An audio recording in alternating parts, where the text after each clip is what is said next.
Muito bem, seu Edilson, estamos de volta. Ó, daqui a pouquinho começa, quem estiver assistindo a gente ao vivo, daqui a pouquinho começa o Semana Esporte e hoje é com o Léo Baião de novo. E ontem eu substituí o Léo Baião, espero ter substituído direito, né? Me falaram que o pessoal da Globo está atrás de você. A Globo, né? Água Sanitária Globo, para contar caminhão. Gostou, eu mandei lá o currículo. Não foi com a mesma competência que eu fiz com o Baião faz lá, mas de qualquer maneira tentei substituir à altura o Léo Baião, que ontem teve um problema de família, faleceu uma tia-avó dele e ele ficou ausente do programa de hoje, mas hoje está de volta o Léo Baião aí, tá certo, pessoal?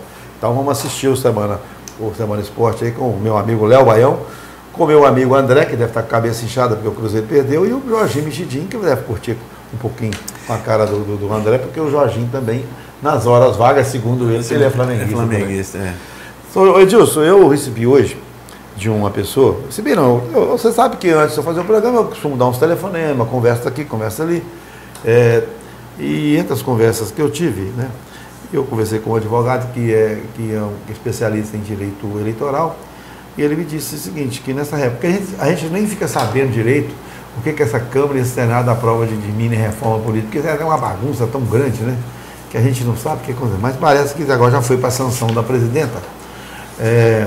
Tomara pelo menos isso ela assina, né?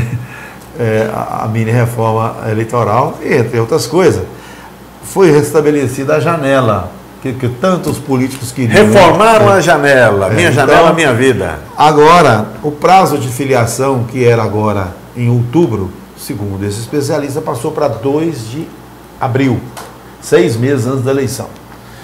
E a janela foi fixada, né? Em 30 dias antes do prazo final para as filiações, que é 2 de março. Então, o prazo final é 2 de março. 2 de março, para a janela, para aqueles janela deputados e vereadores que queiram mudar de partido. Sim, a janela é de 2 de março a 2 de abril. 2 de março encerra, é 30 dias antes do prazo do eleitoral. Então, o prazo é de 2 de março a 30 dias antes do prazo final. Então, o prazo final é 2 de abril, tá? Sim. E o prazo final para trocar de partido é 2 de março, é 30 dias antes da eleição. O prazo final? Começa em fevereiro a janela e termina em março. É isso que eu estou te falando. E o prazo de filiação termina 2 de abril. Parece que, se eu não estiver enganado, então é 2 de março a 2 de abril que abre essa janela. Acho que é isso mesmo. 2 de março a 2 de abril abre essa janela para aqueles vereadores e deputados que queiram disputar as eleições de 2016, mudem de partido. E para aqueles que não são filiados, né, ou são filiados a outros partidos, mas não têm cargo, é 2 de abril o último prazo para filiação para disputar as eleições de 2016. Contando aqui, realmente, o prazo final é 2 de abril. 2 de abril, para todo mundo. A janela para os políticos que têm mandato abre-se dia 2 de março. 2 de março. E encerra dia 1 de abril. Certo? Sim. Tá certo? Muito bem. Então vem aí a janela. Então vai ser um troca-troca de partido. E aí a gente vai ver, né? Porque isso foi bom para alguns políticos que estavam em dúvida, para que não queria perder mandato, né? Agora não vai poder trocar de partido sem perder mandato. Agora tem muita gente que vai ficar pensando, gente. Vai ficar esperando. Não. Mas tem muito vereador que fala assim, rapaz, eu sempre fui candidato com esse número aqui, se eu mudar de partido, mudo meu número, como é que vai ficar? Mas aí tem os espertinhos que ficam esperando, né? Por exemplo, o Hernani, por exemplo, dia 29 agora, de setembro, tem um julgamento do Hernani. Isso. Segundo eu apurei, é o julgamento daquele problema que teve aquela concessão daquele terreno para a associação comercial ali na Praça da Estação. Não foi, foi autorização para construção indevida. Então, ele perdeu aqui em primeira instância, perdeu na segunda instância, mas fez um embargo. Isso vai ser julgado dia 29 agora de setembro. Se o Hernani perder esse embargo, as minhas fontes me dizem que ele não vai tentar, ele vai tentar, mas não vai pensar mais em candidatura. Já o ex-prefeito João Bosco está inelegível. Ele também não pode ser candidato. Né? E então, o Marco Antônio... Não posso dar uma notícia? Pode. Ele está tentando um recurso ainda, recorrer... Não foi não. Vou te contar uma coisa. Você me falou aquilo ontem, depois eu fui apurar. Não, mas sabe por quê? Porque automaticamente sobe. E está na mão do Gilmar Mendes. Mas parece que o que aconteceu foi que ele perdeu o prazo. Não, esse recurso está na mão do Gilmar Mendes, não é o recurso do advogado do João Bosco, não. São os advogados da coligação do Hernani que estão pedindo que seja mantido os 8 anos de inegibilidade. Entendeu? Ele está inelegível para a próxima eleição.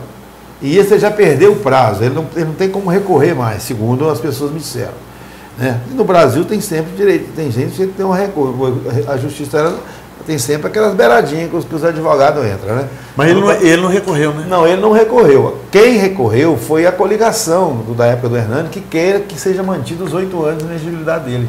Ou seja, pode piorar a situação dele ainda. Sim. Mas a informação que eu tive desse advogado que me passou hoje de manhã. Sim, mas o caso é que o João Bosco, ele perdeu o prazo de recurso. Então, mas acontece que na sentença do Tribunal de Justiça foi extinta a inegibilidade por 8 anos. Ele está inegível para a próxima eleição.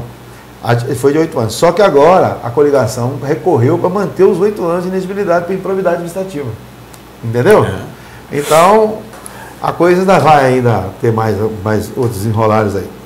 Já você imagina, se o Hernani perdeu o recurso dia 29, o João Bosco ficar inelegível, são 2 ex-prefeitos inelegíveis. O Marco Antônio, tem um vídeo circulando aí, eu não tenho jeito de eu passar agora não, porque... No Facebook, né? Está no Facebook, na página do Diego da Civil, o vereador Diego, onde ele disse que dia 15 agora, na próxima reunião, dia 15, na próxima terça-feira, ele vai pedir a cassação do prefeito Marco Antônio, porque segundo ele, o Marco Antônio tem descumprido várias situações do cargo que ele tem que ocupar.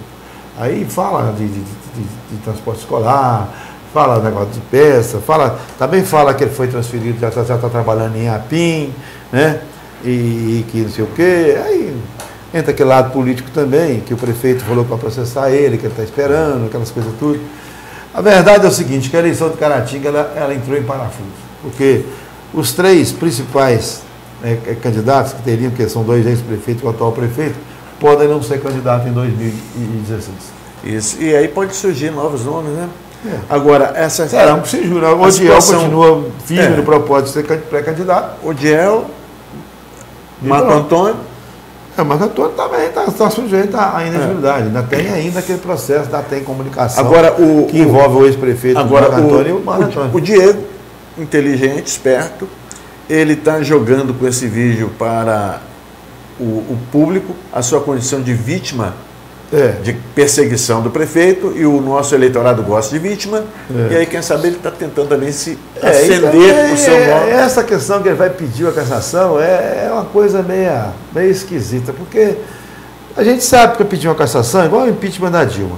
Você tem que ter um fato determinado para você pedir uma abertura de CPI, ou mesmo uma CPP, e você tem que recolher um mínimo de assinaturas que pede. A CPI acho que são 6 e a CPP são 9.